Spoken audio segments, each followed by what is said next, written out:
Oke,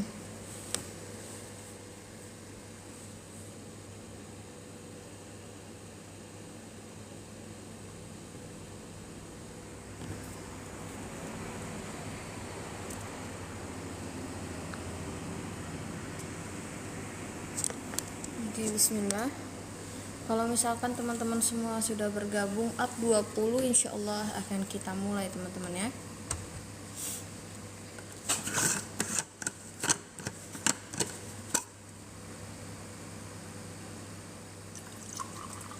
Bismillah.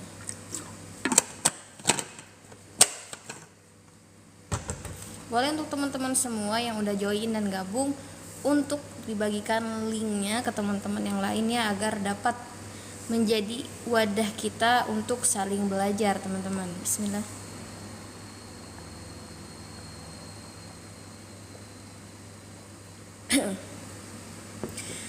Bismillahirrahmanirrahim. Assalamualaikum warahmatullahi ta'ala wabarakatuh.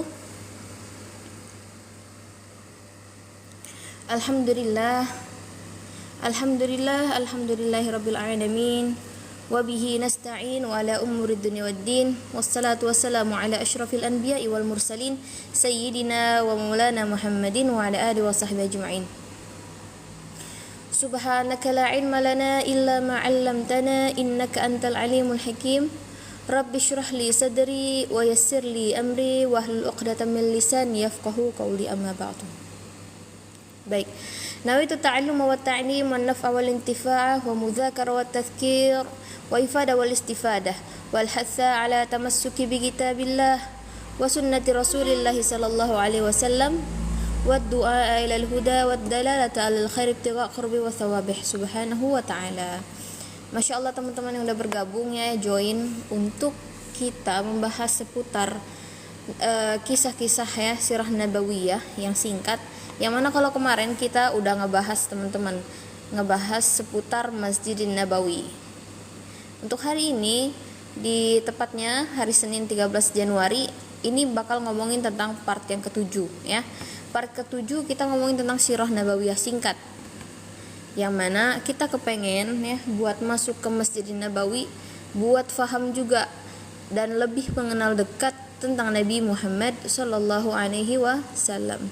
Baik, jadi biasanya ketika kita berumroh, mau nggak mau kita harus nyiapin ya persiapan agama, yang mana persiapan ini ya berkaitan juga selain ilmu fikih ya, berkaitan dengan Nabi Muhammad, yaitu pelajaran sirah nabawiyah. Nah, sirah ini artinya perjalanan ya, nabawiyah kenabiannya Nabi Muhammad Sallallahu Alaihi Wasallam, yang mana bakal kita ceritain gimana sih dari awal lahirnya Nabi Muhammad sampai wafatnya, yang mana kita bicarain lebih singkat. Baik. Nah, tapi untuk sebelumnya kita bakal ngerti, biar dapetin nih yang namanya ziarah, kita pengen dapat ziarah yang maqbulah indallah, yang diterima sama Allah, ziarah atau berkunjung ke Nabi Muhammad sallallahu alaihi wasallam, yang mana bersemayamnya jasad mulia Nabi Muhammad sallallahu alaihi wasallam di kota Madinah akan menyampaikan beberapa pesan. Nah, itu salah satunya kita ingin mendapatkan syafaat Nabi Muhammad dengan salah satunya mempelajari apa tentang kehidupan beliau, agar kita juga mengerti arti cinta, mendapatkan syafaatnya itu penuh dengan cinta ya, sehingga kita kepengen tahu siapa sih Nabi Muhammad secara dalam. Nah, seperti itu. Jadi Nabi Muhammad pun Nabi pembawa cinta, sehingga jangan heran kalau kenapa orang yang ziarah ke Nabi Muhammad itu banyak banget yang nangis saking rindunya sama Nabi Muhammad. Dan kita akan ngebahas biografi singkat tentang Nabi Muhammad, dan bakal ada nih challenge buat teman-teman semua biar kita bisa musyarakah atau bareng-bareng nih ngobrolin tentang kehidupannya Nabi Muhammad sallallahu alaihi wasallam. Baik. Nah, untuk yang terakhir berkaitan dengan Masjid Nabawi dan penduduknya, mungkin akan di lain waktu akan kita bahas. Baik, yang pertama kita pengen banget ziarah ya ke kota Madinah, salah satunya masjid yang mulia, yang mana Nabi Muhammad sallallahu alaihi wasallam ya, Nabi Muhammad sallallahu alaihi wasallam membangun masjid pertama kali setelah beliau berhijrah dari kota Mekah ke Madinah, yaitu yang dibangun pertama kali adalah Masjidin Nabawi ya, yang biasanya kita sering banget ngeliatin yang namanya Kubah Khadra ya. kubah yang berwarna hijau. Yang saat ini kubah ini ya menandakan bahwasannya di bawah, tepat di bawahnya kubah hijau ini dimakamkan atau disemayamkannya jasad mulia Nabi Muhammad sallallahu alaihi wasallam bersama sahabat yang lainnya. Ada 2 sahabat. Ayo teman-teman, siapa namanya sahabat? 2 di samping makamnya Nabi Muhammad sallallahu alaihi wasallam. Boleh tulis di komen teman-teman. Ayo kita tes. Kalau kemarin kita udah belajar nih 2 sahabat di samping makamnya Nabi Muhammad sallallahu alaihi wasallam. Naam, benar, Abu Bakar As-Siddiq radhiyallahu an. Dan satu lagi Sayyidina, boleh di komen teman-teman. Satu lagi selain Sayyidina Abu Bakar ya Siddiq radhiyallahu an, masih ada satu, yaitu Sayyidina Umar bin Khattab. Nah, benar. Masya Allah, tabarakallah. Musyarakahnya enak nih. Baik. Nah, itu dia ya. Singkatnya, kalau kita mau tahu di mana sih makamnya Nabi Muhammad ya, ini pas banget di bawah tempat kubah hijau ini ada. Di bawah kita berziarah. Tepatnya juga makamnya Nabi Muhammad sallallahu alaihi wasallam dan sahabat, yaitu Sayyidina Abu Bakar dan Sayyidina Umar, itu di ruangnya Ghurfah Sayyidah Aisyah radhiyallahu an ya. Jadi nanti kalau misalkan kita datang ke Masjid Nabawi, dianjurkan, sangat dianjurkan untuk berziarah ke makamnya beliau semua. Baik. Lalu kita dari sekarang alangkah baiknya untuk mempersiapkan apa aja sih yang pengen kita bawa ke kota Madinah, agar kita ngerasa nih, oh ternyata ke Madinah bukan hanya sekedar untuk mendapatkan view yang bagus, bukan hanya untuk sekedar berjalan-jalan ya, tapi kita pengen juga ada namanya rihlah qalb atau hati kita yang jalan-jalan ya, untuk mengenang semua yang ada di kota Madinah itu udah pernah diliatin sama Nabi Muhammad, sehingga jejak-jejak apa saja yang berkaitan sama Nabi Muhammad, apa yang pernah dipandangin Nabi Muhammad, menjadi sebuah keberkahan saat kita berada di kota Madinah. Nah, lalu sebenarnya kita pengen banget nih ziarah kita khusyuk. Mau nggak mau kita harus bekalin ilmu sirah nabawiyah biar ngerti Nabi Muhammad ini. Iya, saya tahu bahwasanya Nabi Muhammad itu nabi. Nah, tapi apa sih keistimewaan nabi ini? Nah, sehingga kita mempelajari sirah ya. Mempelajari sirah ini sangat penting agar mendapatkan ziarah terasa khusyuk. Nah, lalu bisa dengan pilihan yang mana yang pertama ya, teman-teman dari rumah sebelum berangkat umroh baca atau belilah buku PDF ya yang berkaitan tentang sirah nabawiyah ya. Sirah nabawiyah itu ada yang versi tebal ya, macam-macam sirah nabawiyah. Nah, tapi misalkan teman-teman pengen yang pendek-pendek ya, buku sirah nabawiyah itu tebal. Karena perjalanannya sirah nabawiyah ini dari mana sebelum lahirnya Nabi udah banyak keajaiban yang muncul, sehingga pas masuk ke kelahirannya, di masa belianya, di masa remaja, dewasa, setelah menikah dan juga wafatnya beliau itu sangatlah panjang. Yang mana di dalamnya juga ada tentang kisah-kisah peperangan, ya, kisah cerita bagaimana pernikahan Nabi, anak-anaknya Nabi, dan itu sangat luas sekali, sehingga perlu buat ngejar atau bikin target kalau teman-teman mau belajar buku sirah nabawiyah ya. Lalu yang kedua, membaca maulid. Bisa dengan membaca maulid Simtud Durar. Kalau misalkan teman-teman merasa, oh aku nggak pernah nih baca bacaan maulid Simtud Durar versi bahasa Arab dan kurang paham untuk artinya, sehingga saya saranin buat teman-teman yang belum bisa berbahasa Arab, baca aja artinya dulu ya. Baca aja artinya kalau misalkan masih terlalu kesulitan, sehingga kalau misalkan dengan cara 1 dan 2 nggak bisa, ya udah nggak apa-apa, dengan live ini ya, hadir di majelis ilmu mendengarkan kisah hidupnya Nabi Muhammad itu udah cukup ya. Apalagi misalkan ditambah lagi setelah ini, dari live kali ini kita bisa dengerin YT-nya guru-guru mulia kita ya, yang mana guru-guru tersebut memiliki sanad keilmuan yang jelas atau rantai ya. Sanad keilmuan ini sangat penting ya. Sanad keilmuan, yang dimaksudkan sanad adalah rantai mata belajarnya seorang guru, yang mana benar-benar keilmuannya sudah pasti, tidak diragukan lagi. Misalkan ya untuk belajar sirah nabawiyah, teman-teman bisa nih cari ya di YT-nya Ustazah Halimah Al-Idrus, Buya Yahya. Ya, Buya Yahya ini ahli fikih di Indonesia dan ini istrinya Umi Feras Ar-Rahbeni ya. Dan masih banyak lagi guru-guru yang bersanad, sehingga untuk teman-teman ya mau banget buat dapetin hati itu tenang, hati itu ngerti tentang Madinah, nggak apa-apa, dengar aja podcast atau yang berkaitan dengan Nabi Muhammad SAW. Perbanyak ilmu untuk datang ke Masjidin Nabawi. Nah itu ya untuk mempelajari sirah. Tapi yang paling the best ya belajar sirah nabawiyah. Ditambah juga kalau bisa pelajarin yang namanya Syama'ilil Muhammadiyah. Syama'il Muhammadiyah ini adalah perihal tentang gimana sih perawakannya Nabi Muhammad ya. Perawakannya Nabi Muhammad tuh gimana? Rambutnya, matanya, hidungnya, mulutnya, dan semua yang berkaitan dengan Nabi Muhammad SAW. Jadi sirah nabawiyah itu tentang kehidupannya, tapi kalau Syama'il itu tentang perawakan atau penciptaannya Nabi Muhammad. Sehingga kita pengen banget biar ziarah kita terasa khusyuk, kita pengen tahu nih sebenarnya kita di Madinah ngapain aja, bisa nggak sih ngikut akhlak-akhlaknya Nabi Muhammad, perangainya Nabi Muhammad yang mulia. Dan juga apakah kita telah mengenali bahwasannya dari penciptaan fisiknya kita udah ngerti nggak sih segimana kagumnya kita sama Nabi Muhammad SAW, sehingga kita pengen ziarah kita khusyuk, maka kenali Nabi Muhammad secara dalam ya. Oke, untuk teman-teman semua yang bergabung, boleh ya saya izin tanya-tanya nih, ya boleh di komen. Ya, ini bantu jawab saya, ya. Yang mana juga ini bakal mengasah akal kita. Untuk challenge yang pertama, ya boleh dijawab pertanyaannya. Pada hari, tanggal, bulan dan tahun apa Nabi Muhammad dilahirkan? Boleh di komentar, diketik teman-teman. Di hari apa Nabi Muhammad lahir? Boleh ditulis.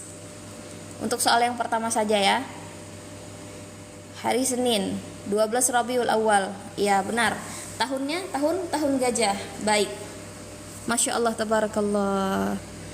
Ya, benar semuanya. Tepuk tangan untuk semua yang bergabung. Masya Allah, iya benar. 571 Masehi ya. Nah, Yaumul Itsnin ya, Yaumul Itsnin, yang mana tahun gajah ini teman-teman ya. Boleh saya spill yang mana tahun gajah. Kenapa sih Ustazah ada tahun gajahnya gitu kan? Nah, jadi cerita di tahun gajah ini di mana sebelum Nabi Muhammad SAW itu dilahirkan ya, ada tentara ya, bala tentara yang namanya dipimpin sama Raja Abraha. Raja Abraha ini ya teman-teman ya, Raja Abraha, raja yang berasal dari negara Yaman, yang mana awal mulanya mereka menjadikan Ka'bah itu untuk dihancurkan adalah salah satu sebab di mana Raja Abraha merasa heran pertamanya. Abraha nih heran, kenapa sih orang banyak banget ngunjungin Ka'bah? Nah, seketika dia punya inisiatif, kenapa aku nggak bangun juga biar orang-orang datang kenal sama aku dan berkeliling di Ka'bahku sendiri. Akhirnya Abraha bikin Ka'bah versi dia sendiri di Yaman teman-teman. Nah kocaknya ya, tetap orang-orang tuh nggak ada yang ngunjungin tempatnya Abraha. Nah seketika itu juga akhirnya gemeslah si Abraha, datang dia buat ke kota Mekah, pengen tahu apa sih yang kalian puter-puterin itu ya. Jadi yang penjaganya itu kakeknya ya, Abdul Muthalib ya. Abdul Muthalib yang waktu itu masih menjaga yang namanya Ka'bah ya, sebagai orang yang Masya Allah amanah untuk yang mana memegang kunci kalau nggak salah waktu itu ya. Dan juga benar-benar kakeknya Nabi Muhammad ya, ini orang yang Masya Allah, orang yang terpandang pada saat itu. Abraha datang mau nyerangin Ka'bah, pengen ngehancurin Ka'bah. Tapi waktu di mana Abraha ini, Raja Abraha ini pengen ketemu sama Abdul Muthalib, kakeknya Nabi Muhammad. Abdul Muthalib itu nggak peduli ya, nggak peduli, terserah kalian pengen ngancurin Ka'bah, karena sebenarnya Ka'bah itu milik Allah, kata kakeknya Nabi Muhammad. Walhasil akhirnya nyeranglah mereka ya, intinya nyerang. Walhasil dengan perserangan mereka ini tetap mereka ujung-ujungnya kalah. Sebagaimana yang kita tahu ya sejarahnya di masa kecil kita ya, dimana mereka itu dilempari sama burung-burung ababil ya, gajah-gajah mereka itu mundur semua tanpa perintah, sehingga ya terjadilah di tahun itu tahun gajah. Itu singkatnya ya. Baik, soal nomor kedua, sebutkan satu mukjizat Nabi Muhammad. Boleh yang paling gede ya, kalau misalkan pun ada mukjizat Nabi Muhammad yang paling gede. Baik, dari Nais, Al-Quran. Benar, itu mukjizat terbesarnya Nabi Muhammad. Al-Quran. Baik, Masya Allah, tabarakallah. Ayo yang lain yuk, membelah bulan. Iya benar, boleh tambah 2 lagi dong yang lain selain Al-Quran dan membelah bulan, yang berkaitan sama bulan ini. Bulan Rajab, turunnya wahyu salat, disebut dengan mukjizatnya Nabi Muhammad. Apa teman-teman? Ada yang bisa menjawab? Baik, Isra wal Mi'raj. Masya Allah Bunda Nika, terima kasih. Nah, untuk Melisa, iya Isra wal Mi'raj ya.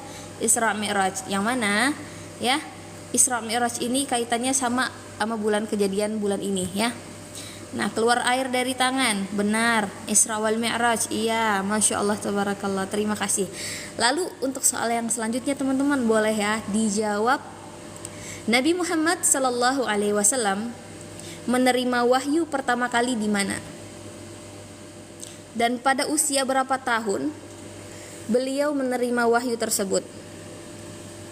Wahira, benar, Masya Allah. Ayah usia berapa? Di usia 40 tahun, Masya Allah, tabarakallah. Itu yang benar ya teman-teman ya, usianya di umur 40 tahun.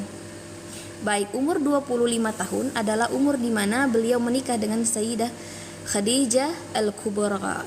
Baik, Masya Allah. Itu ya, Masya Allah untuk teman-teman yang udah menjawab, mudah-mudahan dapat pahala mengingat-ingat tentang murajaah ya, murajaah atau mengulang pelajaran masa kecil kita. Baik, yang selanjutnya teman-teman, soal yang keempat adalah dari kota mana ke mana Nabi berhijrah untuk menegakkan syariat Islam?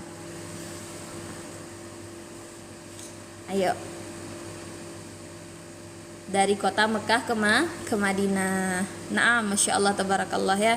Jadi kalau teman-teman pernah buka dengerin lagunya siapa ya? Min Makkah lil Madinah hajir sidna sahbu Siddi Abu Bakrin radhiyallahu anh. Itu lagunya orang Mesir ya, itu tentang menceritakan hijrahnya Nabi Muhammad. Itu bagus banget.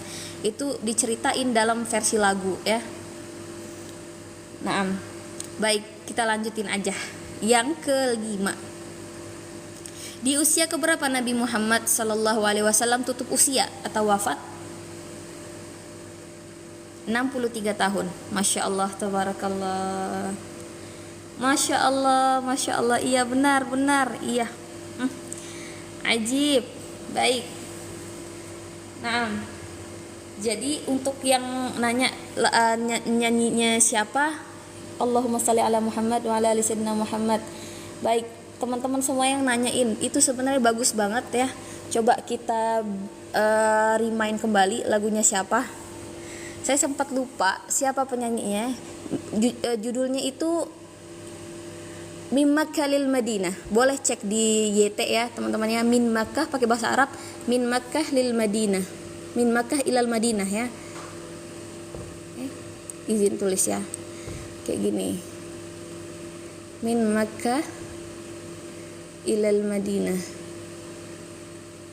Itu terkenal banget loh, sering banget ke Indonesia penyanyinya. Ya Rahman, tapi saya lupa. Boleh teman-teman yang ingat siapa penyanyinya ya? Yang Min Makkah lil Madinah hajir sinna sahbu Siddi Abu Bakri radhiyallahu anhu. هاجر نبينا المصطفى صلوا عليه من بعد ما الكفار اتفعوا ولا أتلو. Bukan Hadad Alwi sih. Ntar coba teman-teman yang tahu ya, saya izin ya buat nyari. Oke. min Makkah lil Madinah. Mustafa Atif min Makkah lil Madinah. Maksudnya min Makkah ilal Madinah ya. Ini teman-teman.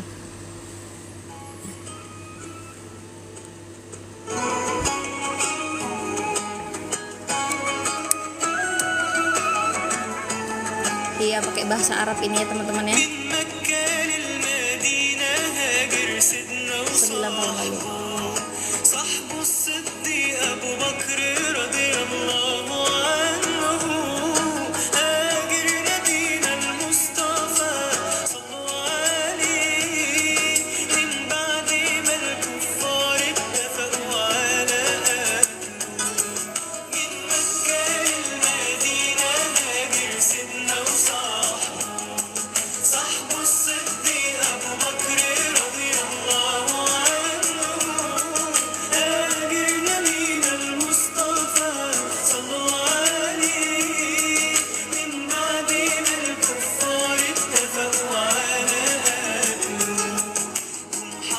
Baik, nah itu sedikit ya. Mungkin teman-teman yang mau cari ya Mustafa Atif min Makkah lil Madinah pakai subtitle atau terjemahan Indonesia juga cari boleh ya teman-teman ya. Coba kita cari Mustafa Atif min Makkah lil Madinah lirik atau terjemahannya. Nah, jadi ini bagus banget nih min Makkah lil Madinah ya, lirik terjemahan Indonesia ini juga ada, tapi teman-teman bisa nonton sendiri ya di rumah masing-masing. Ini cukup sedih ceritanya ya, perjalanannya Nabi Muhammad SAW yang mana dari Makkah ke kota Madinah itu perjuangannya dengan penuh banyak deru cerita dari yang sedih, senang, campur aduk ya. Itu dia. Baik, untuk teman-teman yang mungkin nanti mau dapat cerita-cerita lainnya atau lagu-lagu lain yang berkaitan sama Nabi Muhammad itu banyak banget ya. Melewati lagu ya, kita bisa banget buat kenal sama Nabi Muhammad ya. Banyak kok lagu-lagu yang berkaitan sama Nabi Muhammad, mungkin kebanyakan dari kita kalau yang berbahasa Arab mungkin belum tahu kayak gitu. Nah, bagus banget memang, ini udah lama lagunya ya, udah 9 tahun yang lalu, dan saya ngerasa lagu ini nih ta'athar, bakal ngasih efek yang bagus buat diri kita karena nyanyi versi yang kita suka ya. Misalkan kita suka pop, tapi genrenya itu lebih ke hal yang mubah ya, hal yang mubah. Tapi coba hal mubah itu diganti yang berkaitan sama ada agamanya, Nabi Muhammad diisiin ya, tentang sahabat diisiin, maka itu bakal lebih dapat nilai poin dan keistimewaannya ya. Kayak misalkan nih ada anak kecil nyanyi ya, nyanyi balonku ada 5. Bandingin aja ya, maaf ya, ini saya ngebandingin buat ngasih mana lebih tinggi value-nya ya. Kalau ada satu anak nyanyi balonku ada 5, atau ya balonku ada 5 rupa-rupa warnanya, tapi dibanding sama anak yang satunya nyanyi dia nyanyinya lagu balonku tapi isinya nasab-nasab Nabi, Muhammad bin Abdullah bin Abdul Muthalib. Nah, jadi ini efek sampingnya buat anak, ini sama-sama lagu, tapi kalau orang yang nyanyi ada kaitannya sama hal-hal berkaitan sama Nabi Muhammad, itu bakal bikin isinya tali ikatan yang kenceng ya, bikin tali anak tersebut ada ikatan sama Nabi Muhammad SAW, sehingga gak apa-apa nyanyi itu, gak apa-apa selagi perkara itu hal mubah ya, gak ada unsur-unsur keharaman di dalamnya. Tapi kalau teman-teman bisa buat nyariin lagu-lagu Maher Zain tuh banyak teman-teman, lagu yang berkaitan dengan hijrahnya Nabi Muhammad juga, sifat-sifatnya Nabi Muhammad SAW. Sehingga ini challenge hari ini ya, untuk 5 soal alhamdulillah teman-teman bisa menjawab semuanya. Terima kasih. Baik, nah kita ya, kalau kita udah tahu kan keluarga Nabi Muhammad SAW itu dari kakeknya Abdul Muthalib ya. Jadi awal mulanya teman-teman, singkatnya, Nabi Muhammad ini pas di perut ibunya umur 2 bulan ya, ayahnya wafat. Ayahnya yang bernama Abdullah wafat pas Nabi Muhammad di kandungan umur 2 bulan. Lalu saat itu pula lahirlah Nabi Muhammad bersama ibundanya yang bernama Aminah. Berjalan tahun 1, 2, 3, 4, 5, 6. Nah, di umur 6 tahun ibunya yang wafat. ya, ibunya wafat. Jadi Nabi Muhammad ini terlahir sebagai anak yatim dan piatu di umur ke-6 tahun. Lalu digantikan oleh kakeknya yang menjaganya. Lalu wafat lagi setelahnya di umur 8 tahun. Seperti itu, dioper-oper. Masya Allah, Nabi Muhammad ini pun kesibukannya di masa kecil yaitu mengembala kambing, ya. Dan sebenarnya hikmah mengembala kambing itu gede banget. Salah satunya itu adalah mendapatkan kesabaran yang efek sampingnya nanti pas beliau punya umat yang mana beliau masih belia ya, ngurusin kambing, itu mengajarkan titik kesabaran seseorang, ya. Nah, itu dia. Lalu istri-istrinya Nabi Muhammad, istri yang pertama itu Sayyidah Khadijah, ya. Nabi Muhammad itu menikah pertama kali bersama Sayyidah Khadijah. Nabi Muhammad tuh istrinya satu, yang mana setelah wafatnya Sayyidah Khadijah atas perintah Allah menikahi perempuan-perempuan yang mana dia itu ada 12-13 ya perempuannya, ya. Nah, lalu anak-anak Nabi ada 7 orang. Ada lagunya juga. Anak-anak Nabi ada 7 orang, 4 laki-laki, 3 perempuan, atau 3 laki-laki, 4 perempuan. Pertama Qasim, Abdullah, Ibrahim, Zainab, Ruqayyah, Ummu Kulsum, Fatimah gitu. Jadi anak kecil, kalau misalkan ibu-ibu semua ya yang masih memiliki anak kecil misalkan, alangkah baiknya kenalin dengan lagu-lagu yang berkaitan ada tali hubungan sama Nabi Muhammad. Itu bagus banget. Banyak kok rekomendasi di YT ya untuk teman-teman semua yang mau cari. Baik. Bismillah. Ini kita pengen ngomongin tentang keindahan fisiknya Nabi Muhammad sallallahu alaihi wasallam. Karena kita kan pengen tahu ya Nabi Muhammad itu akhlaknya gimana dan penciptaannya gimana. Karena fisiknya sangat mengagumkan dan banyak banget riwayat yang mengatakan bahwasannya Nabi Muhammad itu indahnya enggak ketulungan, teman-teman. Gantengnya minta ampun, ya, gantengnya minta ampun. Baik. Nah, keindahan fisik Nabi Muhammad sallallahu alaihi wasallam. Baik, Rasulullah sallallahu alaihi wasallam adalah manusia yang sempurna, ya. Manusia yang sempurna yang Allah ciptakan di muka bumi, dan enggak ada manusia yang sempurna selain Nabi Muhammad, yang semuanya naqis. Yang sempurna hanya satu, Nabi Muhammad, yang mana keindahan perangainya berbanding lurus dengan keelokan fisik tubuhnya. Wajahnya pun sangat tampan, melebihi ketampanan manusia manapun, bahkan dibandingkan dengan Nabi Yusuf alaihissalam sekalipun. Kenapa begitu?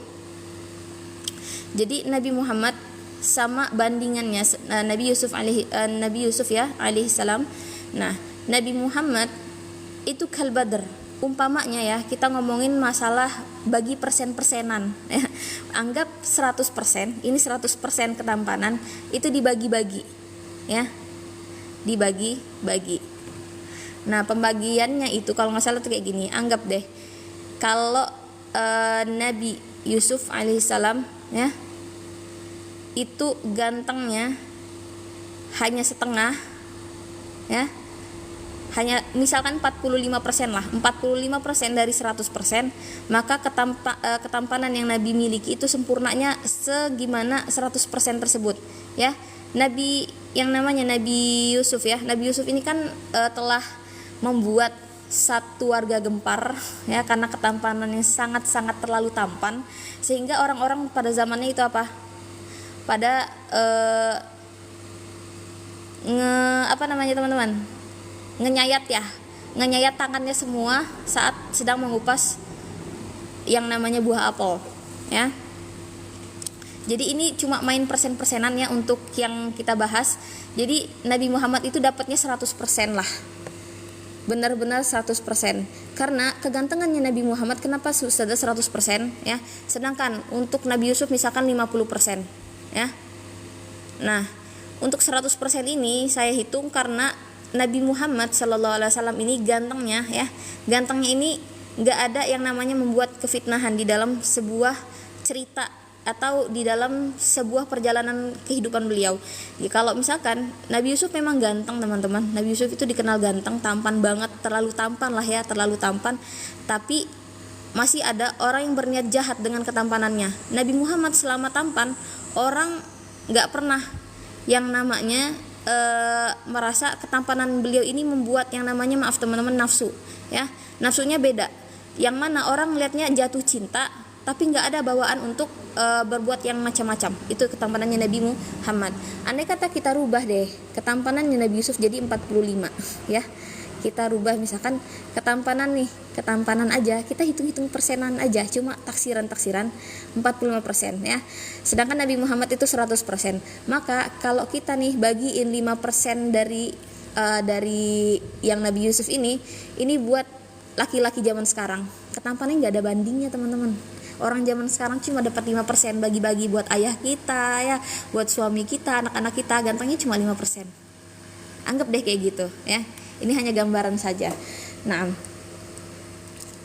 itu dia ya kalau kita masalah ngomongin ketampanan. Jadi Nabi Muhammad ini sangat perfect. Karena apa? Memang Allah udah nyiptain sempurnanya nabi ya. Itu Nabi Muhammad sallallahu alaihi wasallam ya. Sehingga kita bisa lihat lagi bagaimana sih wajahnya ya.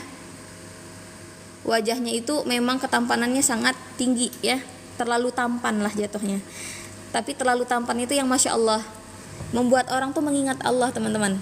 Nah, Allah menganugerahkan Nabi keindahan seutuhnya, tidak dibagi dengan yang lain. Berbeda dengan keindahan yang diberikan Allah untuk Nabi Yusuf alaihissalam. Beliau hanya menerima separuh keindahan dan separuh yang lain dibagi untuk makhluk di seluruh penjuru dunia. Baik. Nah, itu yang dimaksud dari penjelasan tadi ya, tulisan taksir-taksiran aja ya. Nah, jadi ada ya di karangan buku Maulid ya, buku Maulid namanya Qasidah Burdah teman-teman. Nah, Imam Al-Busiri ini berkata ya di karangan beliau, فهو الذي تم معناه وصورته ثم اصطفاه حبيبا بريء النسم صلى الله عليه منزه عن شريك في محاسنه فجوهر الحسن فيه غير منقسم صلى الله عليه. Baik, yang artinya huwa Nabi Muhammad sallallahu alaihi wasallam itu sempurna. Tam itu artinya sempurna, yang mana perangainya dan rupanya ya.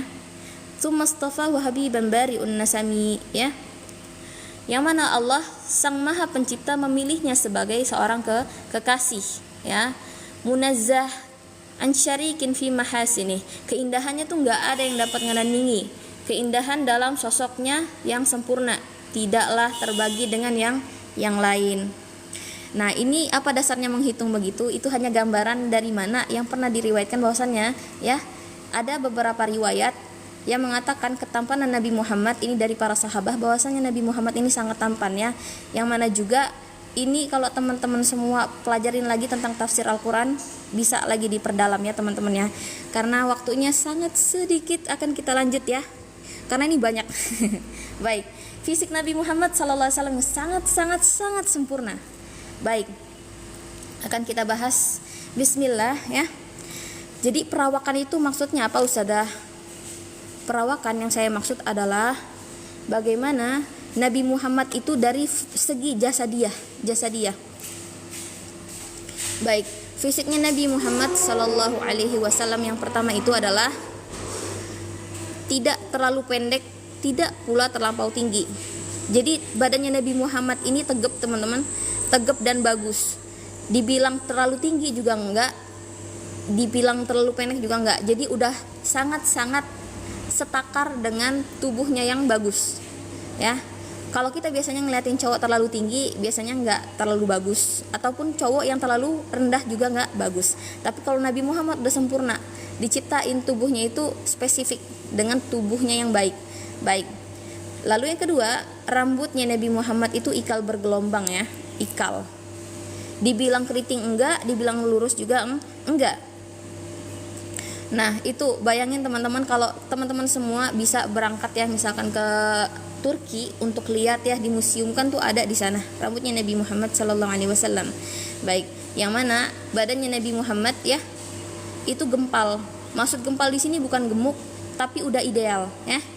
Dan dagunya pun enggak lancip. Ya, bayangin teman-teman. Jadi ada nih sebuah qasidah yang menjelaskan bahwasanya Nabi Muhammad itu bibirnya seperti mim. Ya, bayangin aja deh, keindahannya tuh saking nggak bisa dijabarkan. Yang mana bibirnya Nabi Muhammad itu berbentuk mim, hidungnya itu bagaikan alif ya.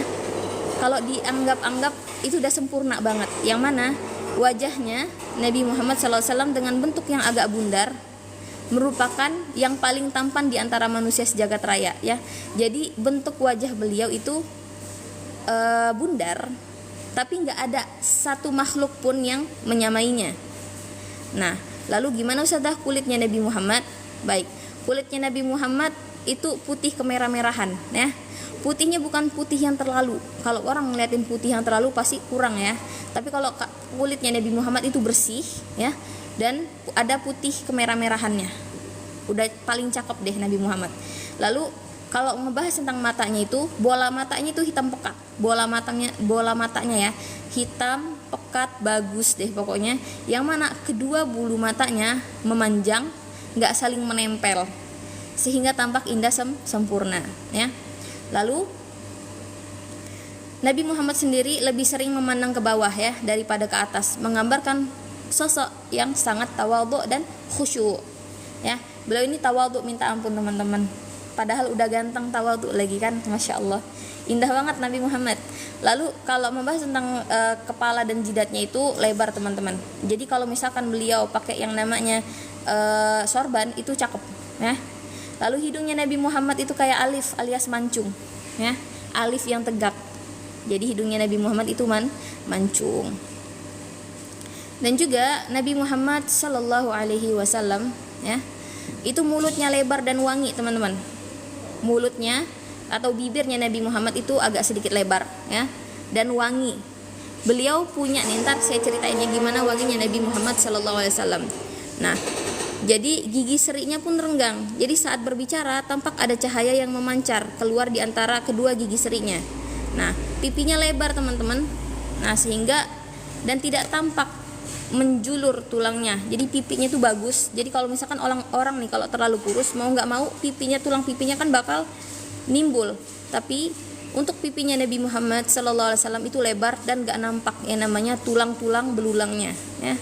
Dan lehernya bak lukisan yang elok dan indah, bersih, jernih, layaknya warna perak. Itu gambaran saking orang-orang tuh nggak bisa lagi nalar, saking indahnya Nabi Muhammad. Teman-teman semua sebenarnya bisa nih dicek. Ini Maraji Syama'ilil Muhammadiyah ya bukunya. Nah itu dia tentang Nabi Muhammad, yang mana masih banyak lagi. Kalau ini ya di buku yang saya kasih tahu Ummul Qura ya penerbitnya, itu udah ada sama yang namanya full color ya, sama gambar-gambarnya gimana sih bentuk giginya Nabi Muhammad ya, sepatunya, sendalnya Nabi Muhammad, itu udah sempurna banget ya. Jadi dari para nabi yang lain saya bocorin, kalau dari nabi-nabi yang lain ya teman-teman semua bisa lihatin periwayatan yang paling banyak ya, dan juga kisah-kisah yang secara detail tentang mengenai Nabi Muhammad, baik itu perawakan atau perangai, itu paling komplit tuh Nabi Muhammad, yang mana nggak ada di nabi-nabi yang lain. Baik. Nah, ada yang punya Syama'il Muhammadiyah ya teman-teman, Masya Allah. Nah, itu bisa dibaca. Nah, itu rekomendasi banget buat lebih kenal gimana sih perawakannya Nabi Muhammad Sallallahu Alaihi Wasallam ya. Jadi Nabi Muhammad pun memiliki jenggot, yang mana jenggotnya kayak gini ya, ada di museum kan ya, beberapa helai jenggotnya Nabi Muhammad ya. Ini ada kotak penyimpanan giginya Nabi Muhammad, sampai sekarang masih ada disimpan ya, dimuseumkan. Baik, fisik Nabi Muhammad yang selanjutnya adalah bahunya Nabi Muhammad itu bidang ya, dari ujung ke ujung itu bagus, yang mana Masya Allah, Allah karuniain di mana paling perfectnya laki-laki ada bulu yang mana lebat memanjang dari dada sampai ke pusar ya, Masya Allah, udah indah banget. Yang mana tapak tangan dan kakinya lebar dan halus. Jadi orang-orang nih kalau salaman sama Nabi Muhammad itu rasanya nggak mau lepas, karena lembut banget. Lembutnya tuh lebih parah daripada yang namanya sutra ya, halus banget. Nah, lalu kalau beliau lagi berjalan itu tegap dan cepat. Nah, beliau tuh nggak lelet-lelet orangnya, Masya Allah. Nabi Muhammad itu sangat sempurna teman-teman. Lalu saat menoleh pun seluruh badannya ikut menoleh ya. Kalau biasanya kan kita noleh itu cuma kepala doang, tapi kalau beliau itu benar-benar saking menunjukkan pribadi yang menghargai siapapun, jadi beliau nolehnya badan-badannya, semua badannya pun akhirnya noleh. Misalkan dipanggil, ya Rasulullah, nolehnya itu bukan cuma kepala, teman-teman bayangin. Aduh, kalau kita manggil Nabi Muhammad ataupun bisa ya kayak zaman dahulu gitu, enaknya gitu, bisa ngeliatin gimana sih Nabi Muhammad perawakan dari ujung ke ujung lagi noleh. Baik, lanjut. Di antara kedua bahunya terdapat khatamun nubuwah, ya, tanda kenabian. Tanda kenabian ini ya di bahunya itu ada timbul di bagian belakang punggung. Yang mana yang tahu tanda kenabian ini adalah orang-orang yang diberi kitab sebelumnya, ya, di kitab Injil, ya. Orang kitab Injil, megang kitab Injil dan Taurat itu tahu bahwasannya akan ada nabi yang mana akan menjadi utusan terakhir, ya. Yang menandakan seseorang itu hobi untuk yang namanya tijarah atau yang disebut dengan berdagang, yang mana memiliki sifat al-amin, ya. Yang udah digelarkan seseorang tersebut gelar al-amin, ya. Sehingga orang-orang tahu bahwasanya Nabi Muhammad itu memang terkenal, ya. Selain dengan ketampanannya, Nabi Muhammad ini dikenal dengan julukan Al-Amin, ya, karena sangat-sangat amanah.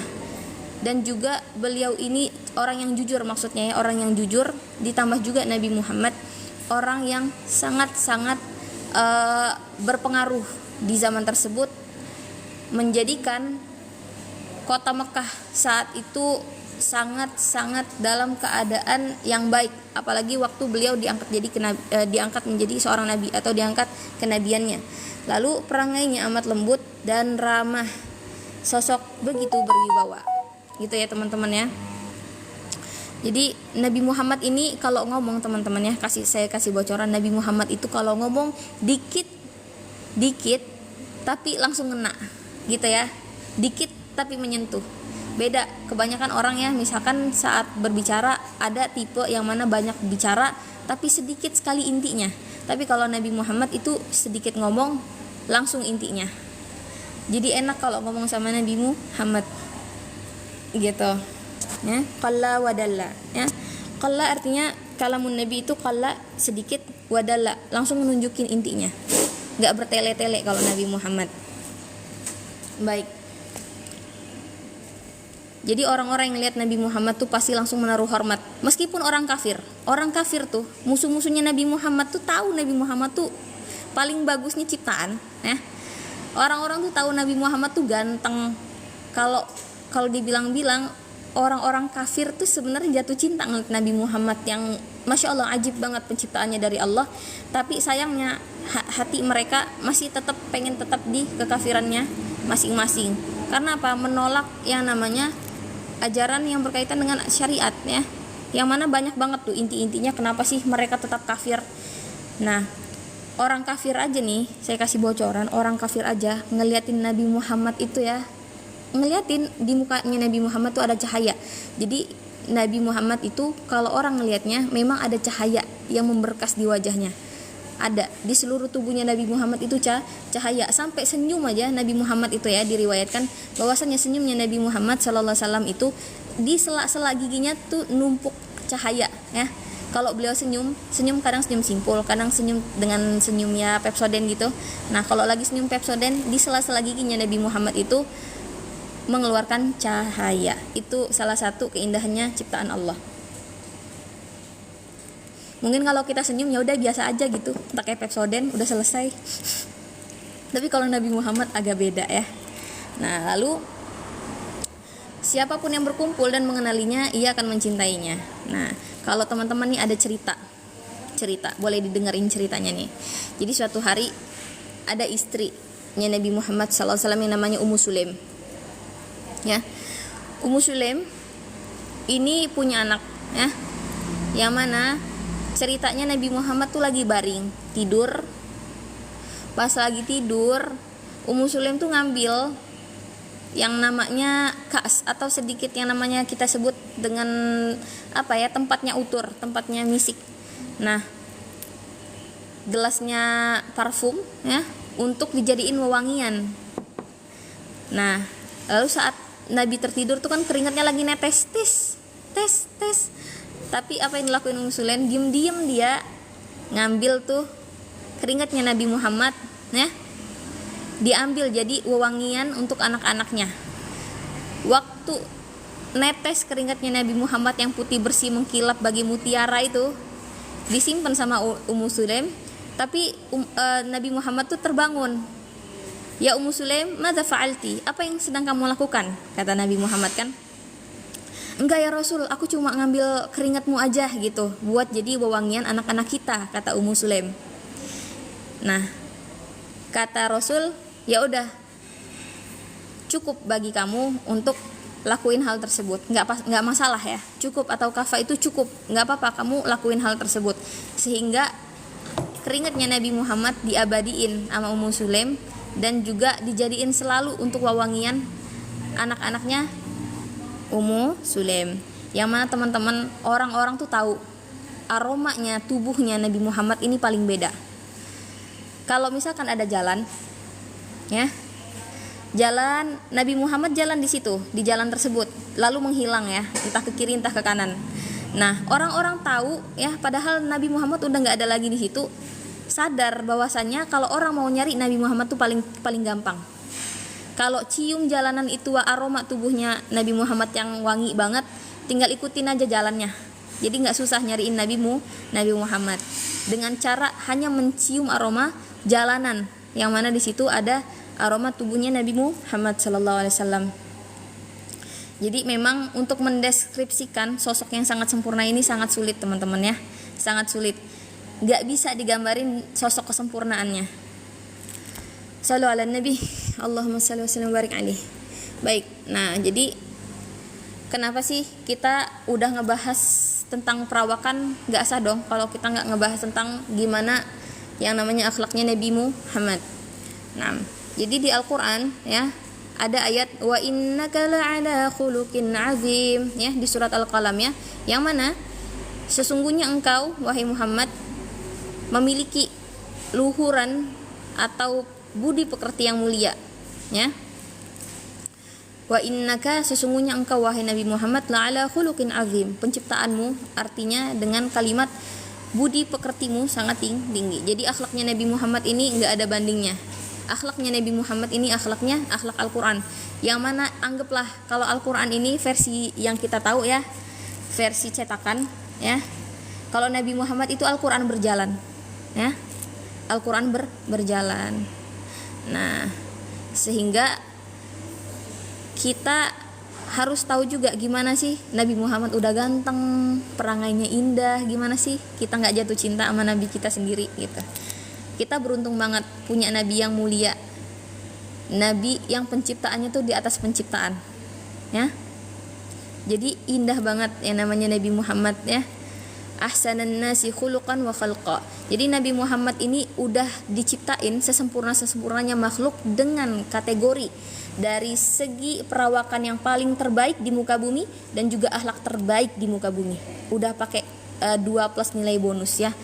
Masya Allah. Begitu teman-teman. Nah, kalau akhlak sendiri apa sih Ustazah? Sebenarnya kita sering banget dengerin yang namanya akhlak ya. Yang mana akhlak adalah wajah batiniyah. Kalau wajah kan wajah zahiriyah, wajah itu dibagi 2 teman-teman, wajah zahir dan batin. Wajah zahir yang kayak kita kenalin, kayak oh hidung Rasul tuh mancung ya, lalu mukanya bundar, lalu matanya alis matanya itu seperti A B C D F G lah. Nah, lalu kalau kita mau tahu akhlaknya, ya udah itu namanya wajah batinnya manusia. Setiap orang tuh punya yang namanya akhlak. Ada 2 macam akhlak, yaitu akhlakul hasanah ya, akhlak yang baik, dan yang kedua akhlak yang buruk. Tapi kalau Nabi Muhammad ini sempurnanya manusia ya, punya yang namanya wajah batin yang sempurna juga ya. Sehingga Nabi Muhammad ini benar-benar hebat dalam yang namanya perihal hati ya, kesantunannya tuh. Jadi hati ngefek ke dalam perilaku. Jadi perilakunya Nabi Muhammad itu paling sempurna. Baik. Untuk teman-teman semua, kita pasti pernah ya mempelajari sifat wajib dan sifat mustahil bagi Rasul ya. Nah, jadi apa itu iman kepada Rasul ya? Iman kepada Rasul berarti meyakini bahwa Rasul itu benar-benar utusan Allah yang ditugaskan untuk membimbing umatnya ke jalan yang benar agar selamat di dunia dan akhirat. Jadi dulu, di zaman dulu ada orang yang mendustakan Rasul dan juga ada yang beriman kepada Rasul. Contoh-contohnya ya, kalau yang beriman kepada Nabi Muhammad SAW itu banyak ya, beriman kepada Nabi Muhammad itu banyak, dan sebagiannya pun ada yang menentang atau tidak beriman. Salah satunya pun pamannya sendiri ya, Abu Lahab. Nabi Muhammad punya paman namanya Abu Lahab, tapi nggak beriman sama Nabi Muhammad ya. Sehingga kisah Abu Lahab ini diabadikan di dalam Al-Quran. Tapi ceritanya masih panjang teman-teman. Kalau kisah Abu Lahab itu indah banget, masih ada selanjutnya di riwayat-riwayat hadis ya, selain ada di Al-Quran. Tapi kita bahas dulu. Nah, perbedaan Nabi dan Rasul ini sudah paham ya. Dengan singkatnya, Nabi itu dipilih sama Allah, dikasih wahyu, tapi tidak diwajibkan untuk menyampaikan ke umat ya. Sedangkan Rasul itu mereka diangkat menjadi utusan, diwajibkan untuk menyampaikan firman-firman Allah. Nah, sifat wajib. Jadi sifat semua Nabi dan Rasul ya. Sifat wajibnya apa? Yang pertama siddiq ya. Nabi Muhammad ya yang kita bahas di sini, Nabi Muhammad itu jujur sifatnya. Yang kedua dapat dipercaya. Yang ketiga menyampaikan wahyu. Artinya apa? Sangat-sangat dapat memegang yang namanya amanah dari Allah. Misalkan Allah perintahin, wahai Rasul, sampaikanlah pada umatmu untuk melaksanakan sholat 5 waktu ya. Nah, Nabi Muhammad tuh nggak ngundur-ngundur waktu, iya deh tapi besok aja aku nyampeinnya. Tapi Nabi Muhammad enggak, setelah dapat perintah tersebut langsung disampaikan. Jadi nggak ada penundaan. Jadi Nabi Muhammad ini orangnya respect banget. Lalu yang keempat, Nabi Muhammad ya itu memiliki sifat yang cerdas ya. Nabi Muhammad itu sifat mustahil bagi Nabi Muhammad ya, yang kita bahas. Nabi Muhammad tuh nggak mungkin bodoh teman-teman ya. Yang kedua, nggak mungkin menyembunyiin kebenaran. Nabi Muhammad ini ya, salah satu mukjizat yang beliau miliki adalah dapat menerawangi hal-hal gaib ya, dapat berkomunikasi juga dengan makhluk-makhluk lain seperti jin ya. Nah, lalu apakah Nabi Muhammad menyembunyikan? Enggak. Nabi Muhammad banyak diceritakan di dalam hadis ya, yang diriwayatkan juga tentang perihal Nabi Muhammad itu dapat menerawang. Salah satunya itu wafatnya seseorang ya, Raja Najasyi. Lalu juga Nabi Muhammad itu bisa tahu kapan seseorang itu wafat, siapa aja yang pernah mendustakannya itu wafat. Itu Nabi Muhammad tuh tinggi banget deh, udah sangat-sangat ajaib, keren banget. Lalu Nabi Muhammad tuh gak berkhianat ya. Nabi Muhammad tuh dapat dipercaya dan dikenal dari seluruh penjuru waktu zamannya ya. Nabi Muhammad ini setiap kali dikasih kepercayaan selalu dilaksanakan dengan baik, gak pernah terkenal dengan pengkhianat meskipun ada satu kata, gak pernah. Dan orang setiap kali nanyain siapa Nabi Muhammad, oh itu Al-Amin gitu. Orang yang dapat dipercaya seluruh kota Saudi Arabia ya, untuk tijarah terutama ya. Dan Nabi Muhammad itu gak pernah yang namanya bohong meskipun dalam keadaan bercanda. Nah, baik. Nah, Nabi Muhammad pun memiliki sifat-sifat jais ya teman-teman ya. Nabi Muhammad itu sosok manusia tapi tak seperti manusia. Yang mana maksudnya apa? Nabi Muhammad manusia ya, yang mana memiliki yang namanya rasa lapar ya. Nabi Muhammad juga perlu yang namanya minum, makan. Nah, lalu Nabi Muhammad pun pernah yang namanya merasakan sakit. Nabi Muhammad pun sama seperti kita tidur ya, dan juga dapat merasakan senang dan sedih dan juga berkeluarga. Tapi ya teman-teman, sifat jais ini memiliki kehebatan pula dari yang selain kita. Maksudnya Nabi Muhammad ini beda banget sama kita. Tidurnya Nabi Muhammad itu ibadahnya sangat tinggi ya, yang mana tidurnya itu nggak pernah lepas dari zikir kepada Allah meskipun matanya tertidur ya. Kalau Nabi Muhammad diuji dengan rasa sakit, maka Nabi Muhammad tuh nggak pernah yang namanya sekalipun mengeluh ya, atau menunda sholat. Pasti yang namanya sakit ya, sakit pasti ada yang namanya uzur. Tapi kalau Nabi Muhammad itu benar-benar dijadiin contoh ya, sebagai manusia teladan. Bayangin kalau misalkan Allah Subhanahu wa Ta'ala ya pengen banget ngasih contoh buat menyampaikan wahyu ya buat kita semua, tapi berbentuk bukan manusia, berbentuknya malaikat. Malaikat disuruh buat memberikan panduan ya buat manusia ya, yang mana dipilih untuk atau diutus ya untuk menyampaikan firman-firman Allah, tapi bentuknya bukan manusia tapi berbentuk malaikat. Teman-teman bisa bayangin, kita udah ketakutan pingsan duluan ngelihat malaikat ya. Ketakutan. Dan juga kenapa hikmahnya Allah Subhanahu wa taala mengutus nabi dan rasul itu dari bentuk manusia ya. Karena kalau dalam bentuk manusia kita lebih gampang banget buat yang namanya mencontoh ya kehidupan sehari-harinya, apa aja sih yang bisa kita laksanain, sehingga penting banget sifat jais bagi rasul kita ketahui ya. Baik, jadi Nabi Muhammad ya itu pun di dalam penyampaiannya ya menyampaikan risalah Allah, mengajak kebenarannya. Artinya Nabi Muhammad itu tugas-tugasnya udah sempurna ya sebelum beliau wafat, yang mana menyampaikan risalah yang pertama, yang kedua mengajak kepada tauhid, yang ketiga memberikan kabar gembira, yang empat mengajak kepada jalan yang lurus ya, yang orang-orang dulunya berbuat kemungkaran diajak buat perkara yang baik. Lalu yang kelima adalah penyucian jiwa manusia, artinya apa, yang punya penyakit-penyakit hati itu dibersihkan. Nah, yang terakhir adalah sebagai hijrah bagi manusia, hujjah bagi manusia. Maaf ya. Lanjut aja ya teman-teman ya, dengan mempersingkat waktu. Jadi kita meneladani akhlaknya Nabi Muhammad sallallahu alaihi wasallam. Memang misi utamanya apa? Nabi Muhammad turun ke bumi. Nah, di hadis yang ada kalimat innama bu'itsu liutammima makarimal akhlaq. Sesungguhnya aku, kata Nabi Muhammad, diutuskan ke bumi ini untuk apa? Menyempurnakan keluhuran akhlak. Jadi Nabi Muhammad ini banyak banget. Kalau kita baca-baca teman-teman ya, Nabi Muhammad itu gimana sih ta'amul atau muamalahnya sama hewan-hewannya. Nabi Muhammad itu suka banget yang namanya sama kuda. Ya, Nabi Muhammad itu suka sama kuda ya. Dan juga banyak banget perkenaan-perkenaan Nabi Muhammad ini yang kita dapat teladani tentang Nabi Muhammad. Gimana sih cara Nabi Muhammad tuh menyayangi hewan ya.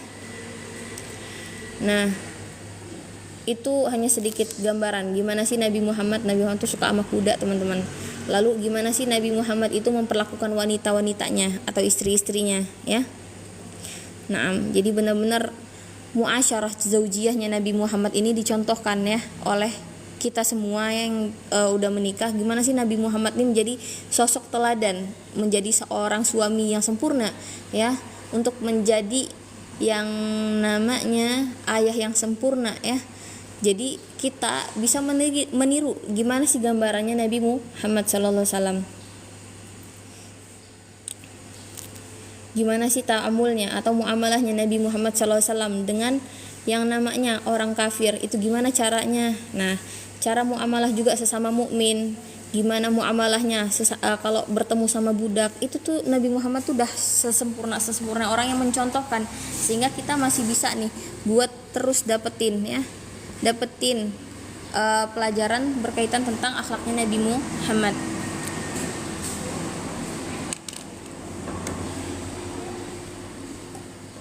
Baik teman-teman, di sini akhlaknya Al-Qur'annya siddiq ya, amanah, tawadhu. Jadi sifat-sifat akhlak Al-Qur'an ini ya, sifatnya Nabi Muhammad semua. Nabi Muhammad tuh memaafkan, punya rasa syukur. Nabi Muhammad tuh istiqomah, baik ya. Juga yang namanya Nabi Muhammad ini benar-benar sempurna sebagaimana akhlak-akhlaknya di dalam Al-Qur'an. Jadi teman-teman semua, kita penting banget pas nanti berangkat ke Madinah buat jaga adab-adab. Kalau bisa teladanin sifat-sifatnya Nabi Muhammad. Paling simple kalau kalian semua mau berangkat ke Madinah ya, mau amalan paling simple ya, amalan paling simple, teladanin Nabi Muhammad SAW lewat senyuman. Senyuman. Nabi Muhammad tuh hobi banget senyum teman-teman, suka yang namanya senyum. Nabi Muhammad tuh kalau senyum, aduhai, masya Allah, indah banget, nggak ada yang bisa ngegambarin gimana sih gantengnya Nabi Muhammad kalau lagi senyum. Senyumnya Allah, keren banget. Sehingga kita penting buat tahu, oh Nabi Muhammad kalau senyum gimana sih gitu kan. Nah, bacalah kitab-kitab yang mengenai tentang kepribadian agungnya Nabi Muhammad. Bisa teman-teman mau di CO dimanapun ya, Kalau ada toko buku yang selagi dia ori itu aman. Nah, karena juga kita masih tersisa waktu kurang lebih 30 menit lagi teman-teman ya. Nah, maka kita pun harus mengetahui tentang mukjizatnya Nabi Muhammad. Mukjizat Nabi Muhammad ini banyak banget, ratusan ya. Cuman yang paling gede ya dari mukjizatnya Nabi Muhammad sallallahu alaihi wasallam itu cuma satu ya, yang paling gede yang enggak ada lagi selain itu. Yang paling gedenya yaitu Al-Qur'an ya. Al-Qur'an tuh mukjizat paling gede ya. Yang mana Al-Qur'an ya. Al-Qur'an ini abadi sampai hari kiamat ya. Kalau kita biasanya Isra wal Mi'raj itu disaksikan ya pas waktu itu. Tapi kalau misalkan Al-Qur'an ya, ini dapat dibuktikan sampai nanti hari kiamat ya. Dibuktikan tentang keajaibannya ya. Ini Al-Qur'an teman-teman. Baik. Lalu mukjizat Nabi Muhammad ini banyak ya. Nah, mukjizat itu kita bagi ya jadi dua. Mukjizat berupa memberitahukan hal-hal gaib. Ya. Jadi Nabi Muhammad itu bisa menyampaikan kisah para nabi terdahulu ya beserta umatnya, yang mana beliau itu bisa nerawang masa lalu, masa depan. Keren ya Nabi kita ya. Nah, itu Nabi Muhammad itu perfect banget. Lalu Nabi Muhammad pun berdialog dan berinteraksi dengan nabi-nabi terdahulu, yang mana ini terjadi saat Isra wal Mi'raj ya, pertemuannya di sebelum berangkat ke Sidratul Muntaha. Nah, itu ke lantai 1 di awan langit pertama, langit kedua, langit ketiga ketemu sama Nabi Adam, Nabi Musa alaihissalam. Nah, itu teman-teman bisa buat pelajarin lebih dalam ya tentang perihal Isra wal Mi'raj. Baik, Ustadzah, buku tentang Rasulullah tadi judulnya apa? Ini. Teman-teman bisa di SC aja ya, Imam At-Tirmidzi ya. Ini sebenarnya ada juga saya versi bahasa Arabnya, cuman kalau versi Indo kayaknya lebih enak untuk teman-teman pelajarin ya. Ini. Penerbitnya Ummul Qura ya. Asy-Syama'ilil Muhammadiyah. Mengenal pribadi agung Nabi Muhammad ya. Yang ini full color. Nah, jadi ngomongin tentang perawakan fisik, tanda kenabian, pakaian dan penampilan, perhiasan, baju perang, semuanya ada, semua gambar-gambarnya bagus banget nih. Spill dalamnya ya. Ini yang namanya giginya Nabi Muhammad yang dimuseumkan di Topkapi atau Istanbul. Ini ya. Jadi waktu wafatnya Nabi Muhammad ya, para sahabat tuh pengen banget nyimpenin hal-hal yang dapat merindukan kepada Nabi Muhammad ya. Yang mana waktu itu ya hari paling bersedihnya orang-orang penduduk Madinah dengan wafatnya Nabi Muhammad. Nah, itu gigi ya teman-teman ya. Ada tentang rambut, ini full color semua ya. Gimana pedang-pedangnya Nabi Muhammad ya. Nah, kalau misalkan pun ada rezeki, mudah-mudahan teman semua bisa berangkat langsung ke museumnya. Baik, Ustazah, afwan, boleh lihat tadi Quran hafalannya. Quran hafalan, boleh. Qurannya Cordova ya. Ini yang saset maaf teman-teman. Yang versi pocket, jadi cuma setangan aja. Ini Al-Quran hafalan cepat 7 blok. Nah, sama aja depan belakang ya. Ukurannya B7. Nah, baik. Jadi untuk mukjizat Nabi Muhammad ini banyak teman-teman ya. Yang mana kalau dibahas satu-satu, masya Allah, kayaknya episodenya bakal sampai sore deh. Itu pun sore kayaknya masih kurang. Yang mana mukjizat Nabi itu hitung dia ada 300 ya, ada 300 mukjizat Nabi Muhammad. Nah, tapi yang paling mungkin orang-orang ketahui ya, yang pertama tuh tentang turunnya Al-Qur'an ya.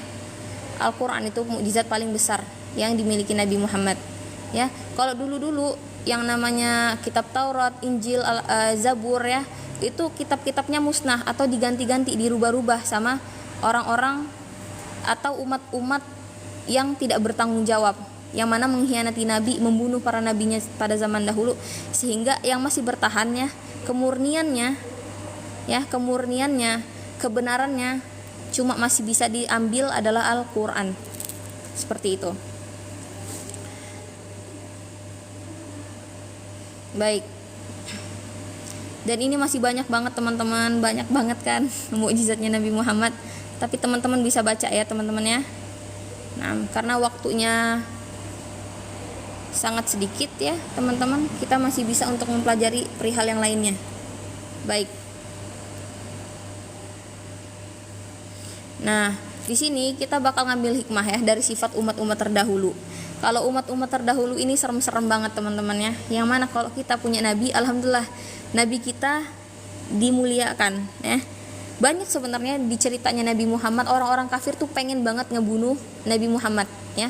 Apalagi pas hijrahnya Nabi Muhammad dari kota Mekah ke kota Madinah, itu orang-orang kafir Quraisy keburu-buru banget, ayo cepat bunuh Nabi Muhammad, bunuh Nabi Muhammad, biar dia nggak bisa lari, biar Islam nggak nyebar. Jadi kalau di kota Mekah ya, di kota Mekah Nabi Muhammad ini menyampaikan syariat berupa penegakan akidah ya, penyampaian akidah yang murni. Lalu berangkat ke Madinah untuk menyempurnakan yang namanya atau menegakkan yang namanya syariat Islam secara sempurna di kota Madinah. Itu dia simpelnya ya. Jadi hikmahnya sifat dari umat-umat terdahulu ya, kita contohin deh.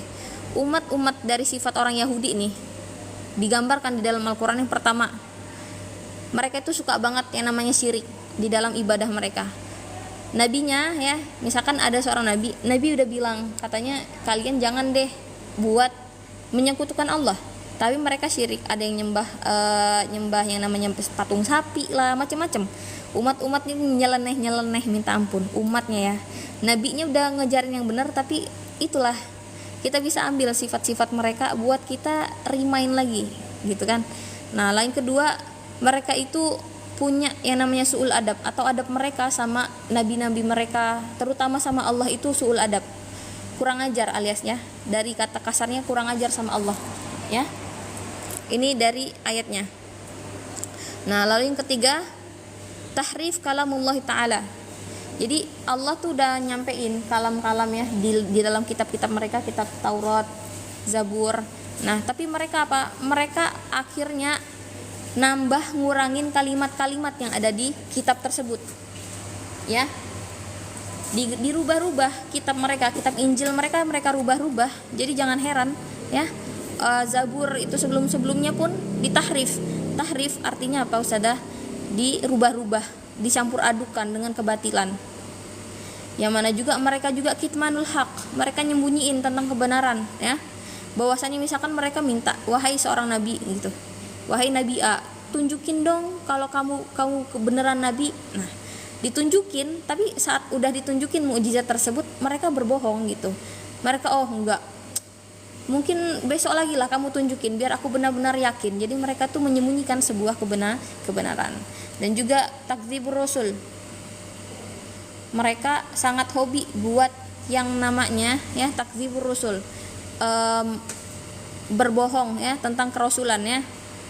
Dan mereka sempat ngebunuh nabinya sendiri. Bayangin teman-teman, nabi lo dibunuh sama mereka, itu udah nggak masuk akal, di luar nurul intinya. Dan mereka orang-orang Yahudi yang kafir ini ya, Yahudi nih ceritanya, mereka punya yang namanya hati yang sangat-sangat keras, susah banget diomongin tuh, susah, jadi serem ya. Nah, lalu yang lain deh kita singkatin ya. Ada mulintifa' bil ilm, yang mana orang-orang Yahudi ini dikasih kecerdasan tapi mereka nggak ngambil manfaat dengan ilmu mereka sendiri itu.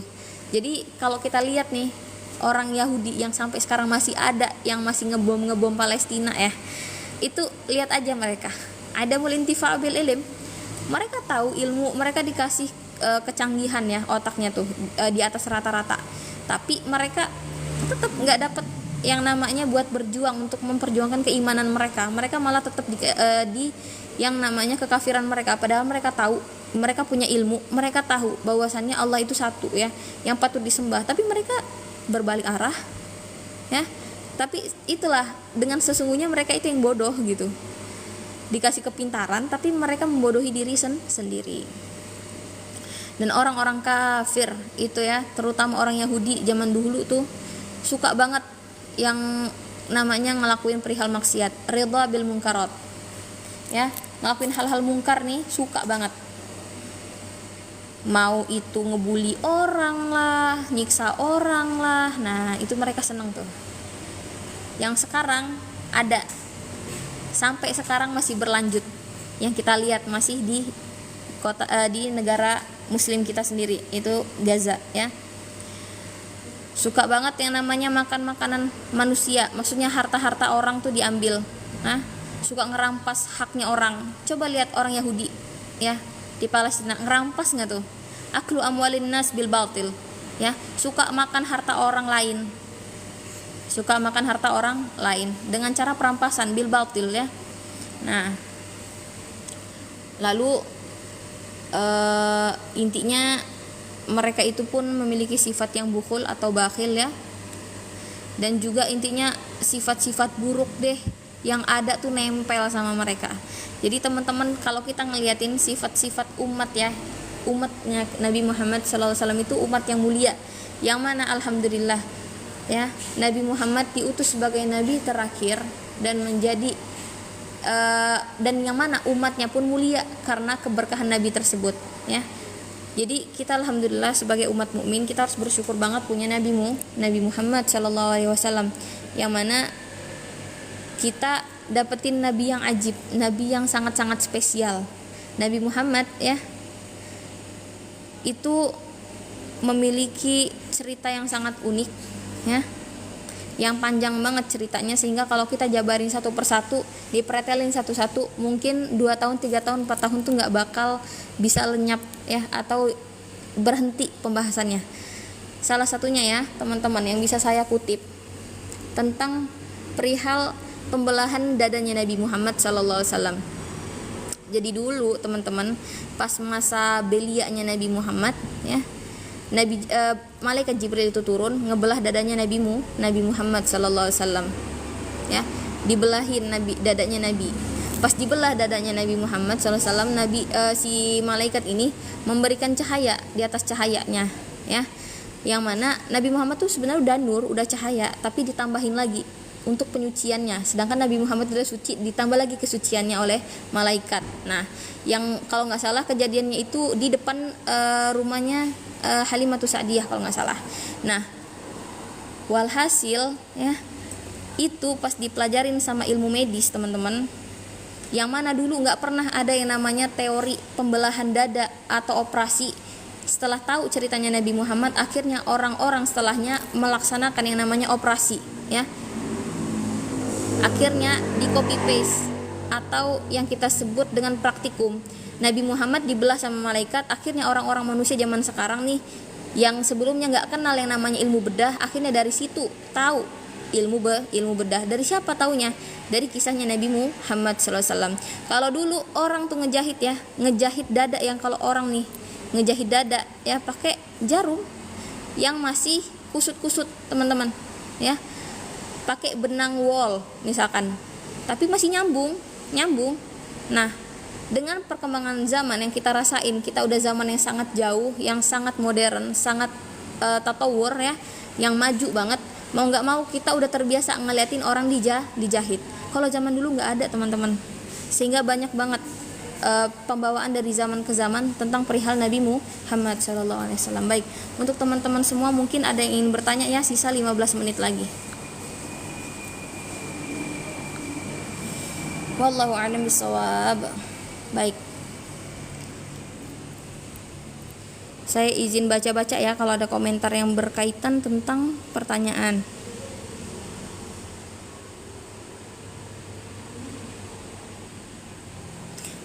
Dari Cute Girl, itu pakai aplikasi apa kak? Baik, namanya aplikasi Kilonotes ya, Kilonotes. Nah ya, aplikasi Kilonotes ini untuk mencatat yang namanya catatan-catatan yang unik-unik, lucu-lucu ya teman-teman ya. Nah, kalau kemarin kita itu ngebahas perihal kalau nggak salah yang ini ya, kita klik. Baik, nah kalau kemarin kita udah ngomongin ya ziarah ke makam Nabi Muhammad, adab-adab saat berada di kota Madinah. Oke, Raudhah dan keistimewaannya ini ya, slide yang kemarin ya. Madinah ya, indah banget. Jadi teman-teman kalau kita masuk ke kota Madinah, yaitu kita harus kenalan dulu sama penduduknya. Adab-adabnya gimana sih saat kita berada di kota Madinah ya. Saya mau ngulangin deh, kalau misalkan teman-teman belum ada yang ingin bertanya, maka saya akan mengulang ya tentang adab saat berada di kota Madinah. Baik. Saat kita berada di kota Madinah, ya dianjurkan untuk membaca doa ketika masuk ke kotanya, belum ke masjidnya ya teman-teman ya. Dan doanya adalah Allahumma hadza haramu nabiyika. Jadi intinya kalau misalkan teman-teman ngerasa sulit nih, saya spill aja. Panjang banget tuh sada doanya, nggak apa-apa misalkan mau pakai bahasa Indonesia ya. Tapi ini bisa buat i'timad ngambilin doa yang ini ya. Ini dikutip dari kitab I'anatul Talibin, doa ketika masuk kota Madinah. Allahumma hadza haramu nabiyika waj'alhu li wiqayatan minan nar wa amanan minal azabi wa su'il hisab waftah li abwaaba rahmatik warzuqni fi ziyarah nabiyika ma razaqtahu awliya'ak wa ahla ta'atik waghfir li warhamni ya khaira mas'ul. Lalu doa yang selanjutnya, Allahumma inna hadha huwal haramul ladzi harramtahu ala lisani habibika wa rasulika sallallahu alaihi wasallam wa da'aka an taj'ala fihi minal khairi wal barakah mithla ma huwa biharami baytikal haram faharrimni 'alan nar wa aminni min 'adzabika yawma tab'atsu ibadak warzuqni min barakatika ma razaqtahu awliya'aka wa ahla ta'atik wa waffiqni fihi li husnil adab wa fi'lil khairat wa tarkil munkarat. Dan pun artinya ada saya tulis kalau teman-teman mau ya. Nah, yang artinya ya Allah, ini tanah suci nabimu, jadikanlah ia sebagai pelindung bagiku dari api neraka minan nar, dan amanan ya, aman dari siksa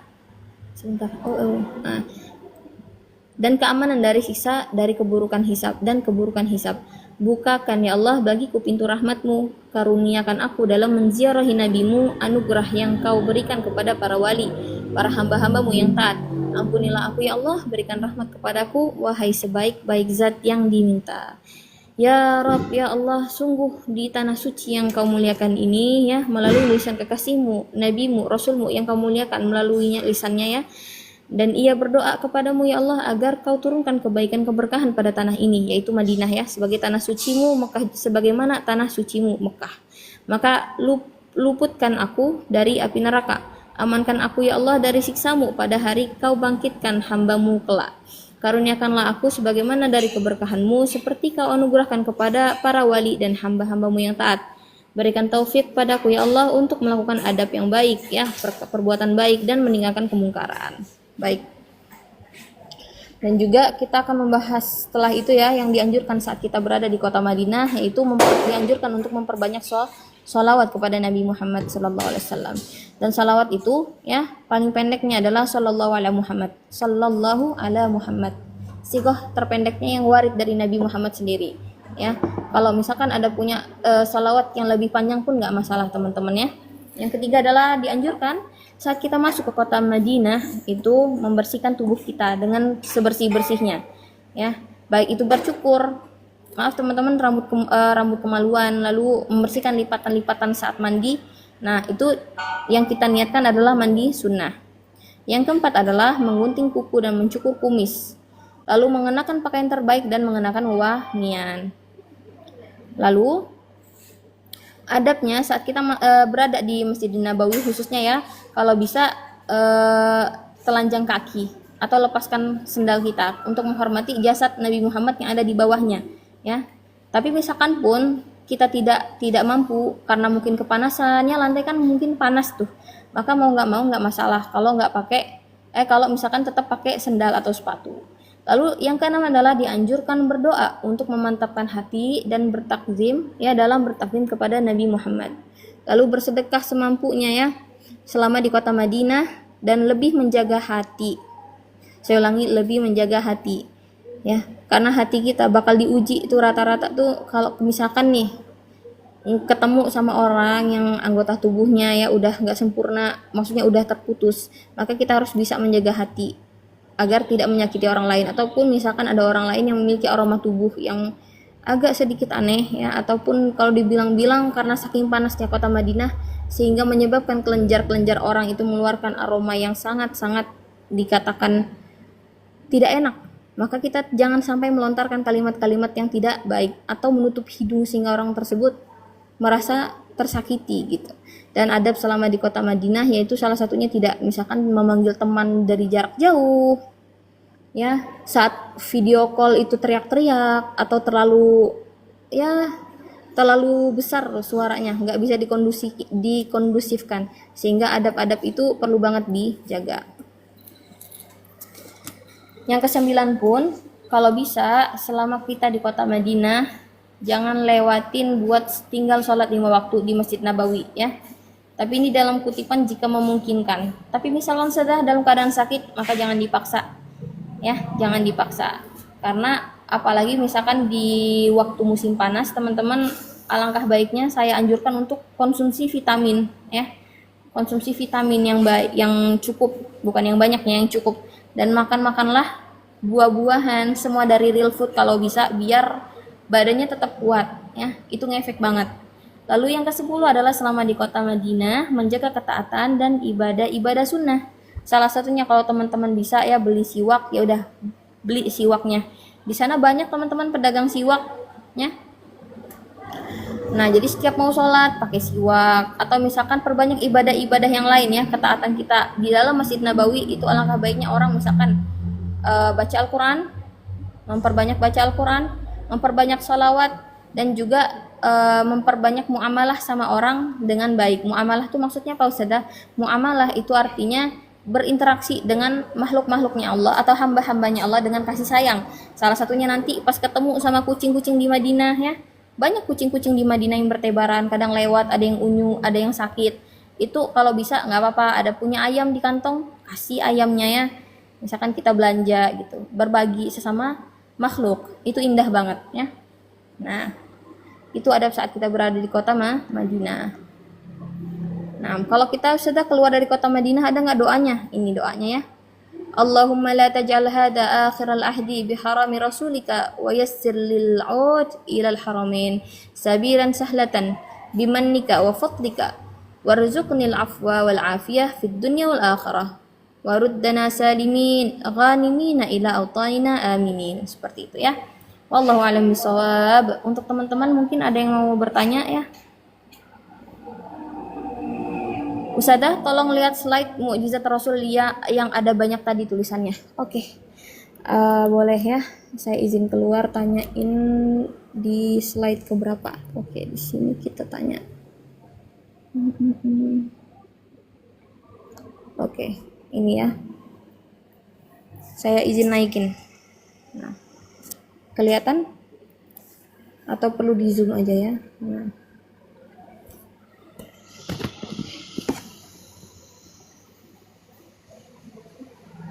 Baik, ini udah terang.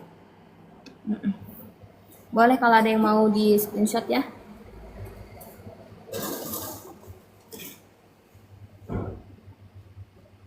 Untuk Dewi, ya syukron Ustazah. Ya sama-sama ya. Kalau ada yang mau bertanya, insya Allah akan saya jawab ya. Jika misalkan ada pertanyaan yang belum bisa dijawab, nanti akan saya keep dulu. Karena berhubung waktu lumayan pendek ya, masih tersisa 7 menit teman-teman. 7 menit, boleh teman-teman untuk bertanya ataupun minta diulang slide-nya.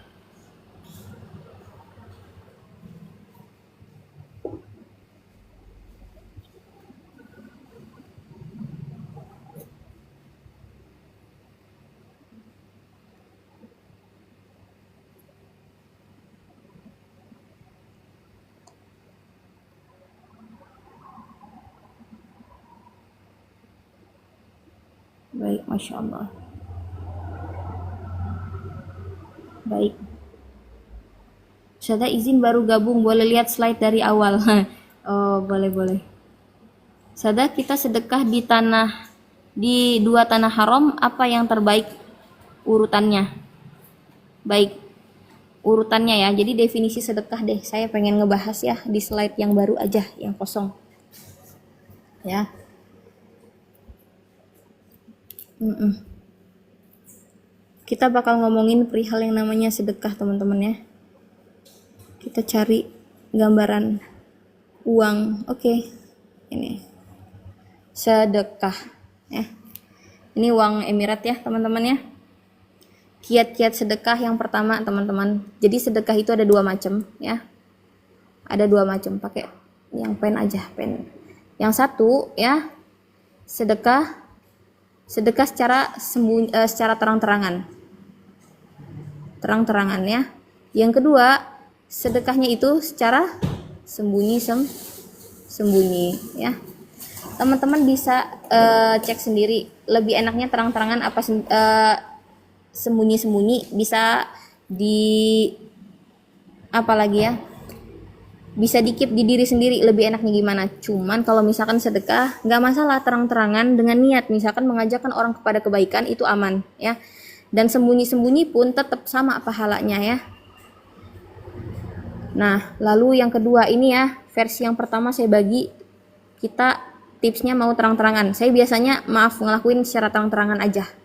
Biasanya saya ngelakuin itu ya, misalkan nih saya ada rezeki dari Allah. Nah, ada pintu ya teman-teman ya, pintu Masjid Nabawi masuk nih. Ini masjid kan. Nah, biasanya yang saya lihat juga banyak dari teman-teman saya ya, yang dimana di gerbang sini ngasih tasbih atau buku lah. Pak, ini Pak, ambil Pak gitu. Misalkan ada nih versi yang namanya sedekah yang pertama dengan uang ya.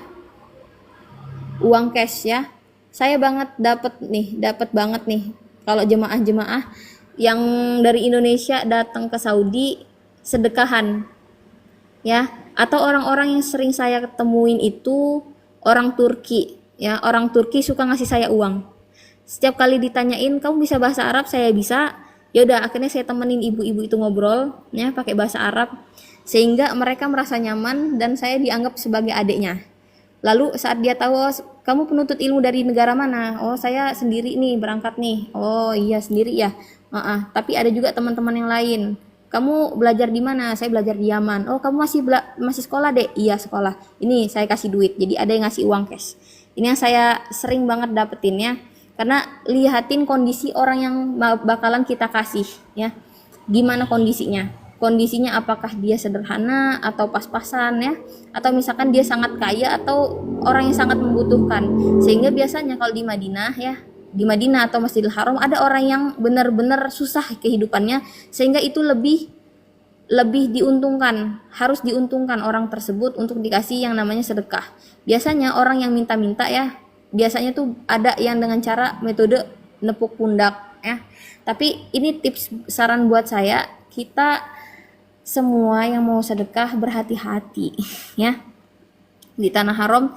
Sehingga kalau misalkan biasanya tuh kan ada nih para pengemis itu misalkan ada 10 ya, kita mau ngasih 1 orang ya. Kalau kita udah kasih 1 orang dan uang kita nggak terlalu banyak, sedangkan pas kita ngasih teman-temannya pada ngikut juga minta duitnya kita, sehingga kita harus benar-benar bisa buat jaga hati di sini ya.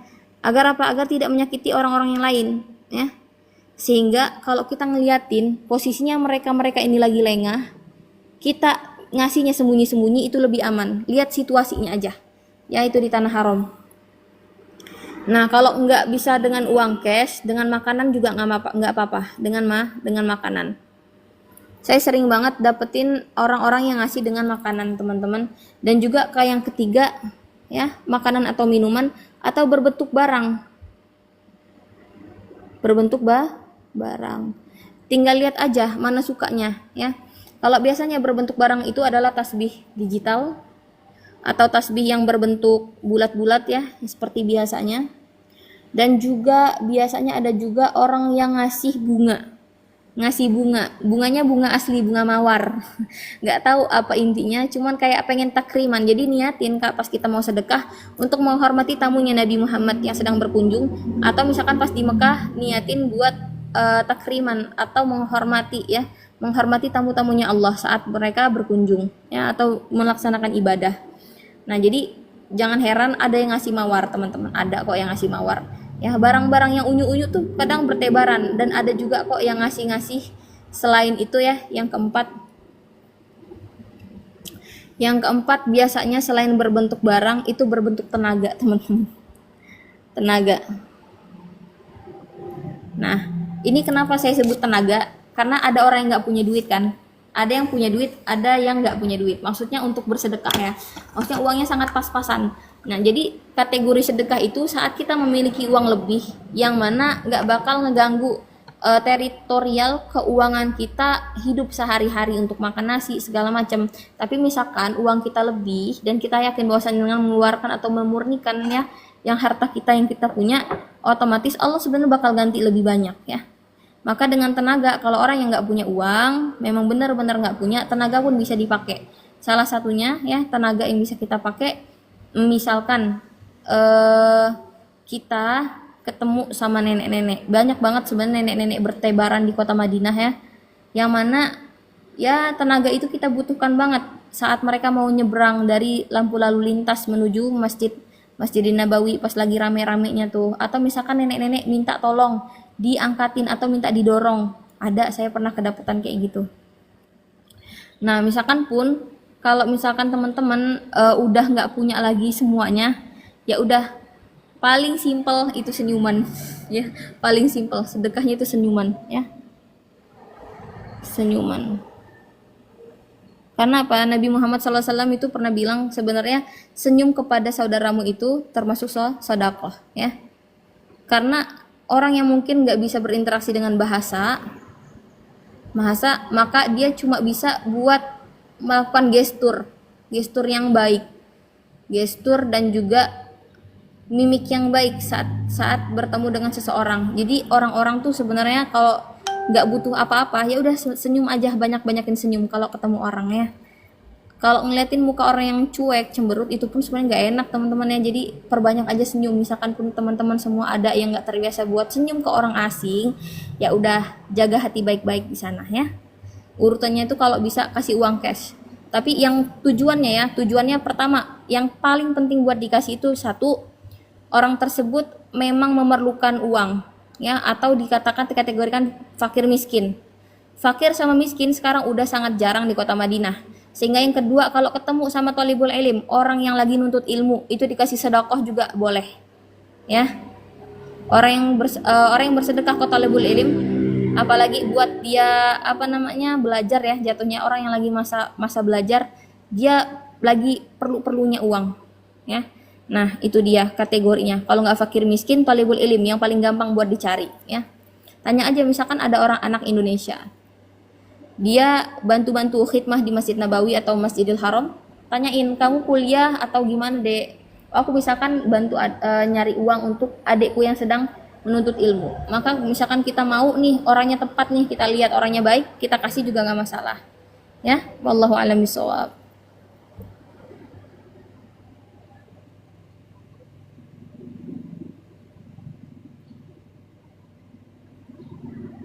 Nah, untuk teman-teman yang berkaitan tentang umroh plus ya, bisa ditanyakan kepada Kak Evi, yang mana beliau adalah founder dari SBU Semua Bisa Umroh ya.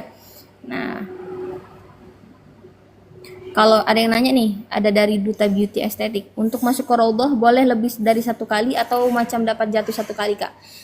Jadi sebenarnya saya umroh di bulan Ramadan tahun 2021 ya, setelah corona. Pas setelah corona itu masuk Raudhah agak sulit teman-teman, pakai aplikasi nusuk pada zaman itu di tahun 2021. Nah, lalu kalau misalkan kita mukus atau lama banget nih tinggal di sana, tinggal di kota Mekah atau di kota Madinah ya, di kota Madinah, itu misalkan jaraknya itu 15 hari. Misal kayak saya kemarin hampir 15 harian di sana, otomatis alhamdulillahnya saya bisa sampai 4 kali masuk ke Raudhah. Ya. Nah, 4 kali dapat tasrehnya. Jadi aman. Kalau tapi misalkan nih keberangkatan kita hanya 9 hari, di Madinah dapatnya 3 hari, dan ternyata antriannya panjang cuma dapat sekali, itu insya Allah udah barokah banget. Buat ngunjungin satu kali itu udah masya Allah banget ya. Nah, kalau pakai cadar kita gimana? Senyumnya Bu Ustazah gimana kalau misalkan lagi pakai cadar? Oh gitu. Nah, jadi kalau pakai cadar pun nggak masalah, banyak kok di sana yang di Masjid Nabawi orang-orang pakai cadar. Setidaknya itu kalau misalkan ketemu orang yang lebih tua, kita salamin ya, salamin. Kalau misalkan diajak ngobrol, Ya udah senyum aja, matanya tuh nyipit gitu ya. Nah, untuk Kak Dewi, Ustazah izin bertanya lagi, apakah sedekah-sedekah misal berupa barang tadi dibawa dari Indonesia? Nggak masalah teman-teman. Apalagi misalkan teman-teman semua punya rendang, rendang nih, ketemu sama orang-orang talibul ilim atau penuntut ilmu yang datang dari Mesir ya, yang datang juga dari Yaman. Itu kemarin Masya Allah loh, ada orang Indonesia sedekahannya pakai barang-barang dari Indonesia, bawa rendang. Salah satunya saya sendiri orangnya, saya talibul ilim ya. Saya penuntut ilmu waktu itu di tahun 2021 ya, masih kuliah di Yaman, di Hadramut ya, khususnya di kota Mukalla. Nah, saya ke sana ketemu sama ibu-ibu, saya diajak makan-makan. Kamu pasti rindu masakan Indonesia. Lalu saya bilang, "Iya, Bu."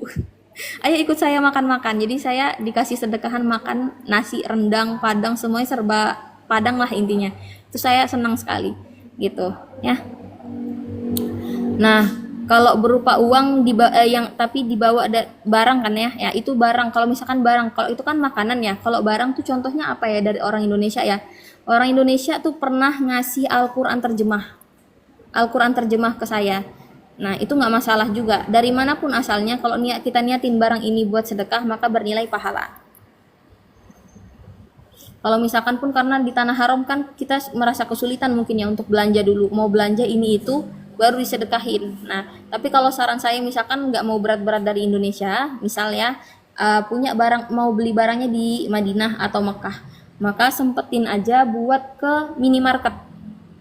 Minimarket di situ ada jualan minuman. Biasanya tuh apalagi khususnya bulan Ramadan ya, perlu banget yang namanya minuman.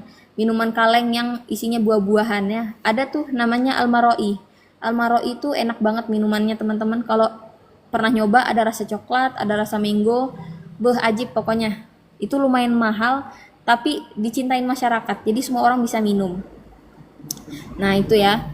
Jadi nggak masalah mau bawa barangnya dari mana aja ya. Naam, Al-Maroi ya Ustazah. Iya, Al-Maroi enak banget itu ya. Naam, jazakillah khair Ustazah. Iya. Sama-sama. Naam, alhamdulillah kita udah jalan 1,5 jam teman-teman. Saya izin pamit undur diri. Wabillahi taufiq wal hidayah. Wassalamualaikum warahmatullahi taala wabarakatuh.